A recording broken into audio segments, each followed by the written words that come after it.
இந்த தூத்துக்குடி மண்ணில் வாழ்ந்து கொண்டிருக்கின்ற ஒரு தெய்வமாக வருகின்ற எங்களுடைய அரசியல் ஆசா அண்ணாச்சி பெரியசாமி அவர்களுடைய நினைவு வருது.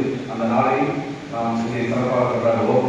நமது அரசியலக்கா கீதாசிகள் அவர்களுக்கு இந்த தொகுதிக்கு செய்து கொண்டிருக்கின்ற ஒவ்வொரு செயல்பாடுகளையும் நாம் இந்த பகுதி மக்களிடையே கொண்டு சென்று அதை வாக்குறுதிகளாக மாற்ற வேண்டும்.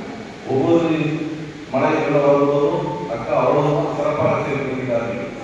உடனே அந்த ஏரியாவுடைய நிர்வாகிகள் என்ன சொல்றாங்களோ அந்த பகுதிக்கு சென்று அதை ஆய்வு செய்து அதை என்ன செஞ்சா சரிவரும் என்பதெல்லாம் யோசித்து யாருக்கு எவ்வித இடத்துல இல்லாம யாருக்கு எந்த பணமும் செலவழிக்காம அக்கா சொந்த செலவு ஒவ்வொரு வழக்கம் செஞ்சு கொடுத்துருக்காங்க.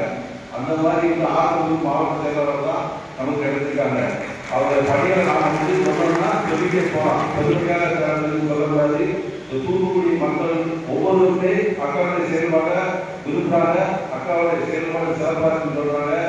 அதனால கழகத்துடைய தலைவர் தளபதியா அவர்கள் வருகின்ற சட்டமன்ற தேர்தலிலும் நமக்கு அக்காவை தான் வேட்பாளராக அறிவிப்பாங்க. அது சட்டமன்ற தேர்தலிலும் நாம் சென்றவரை எவ்வளவு வாக்குகள் பெற்றோமோ அதை விட கூடுதலாக அக்காவுக்கு வந்து பெற்றுக் கொடுக்கணும். அது நம்ம ஒவ்வொருவருடைய கடமை. நம்ம அதற்காக இப்ப இருந்து நம்ம களப்பணிய ஆக்க வேண்டும் என்று ஒரு அனுபவம் கேட்டுக்கொள்கிறேன். அது மட்டும் இல்லாது கழகத்துடைய தலைவர் வந்து இன்னைக்கு மத்திய அரசு வந்து எவ்வளவு தூரம் போராடிட்டாங்கன்னு தெரியும். சட்ட வல்லுநர்கள் திராவிட முன்னேற்ற கழகத்தில் இருக்காங்க.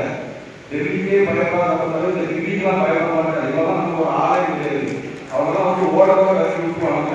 ஏன்னா நம்மகிட்ட வந்து கடவுளுக்கான வேலைகள் தான் இருக்காங்க.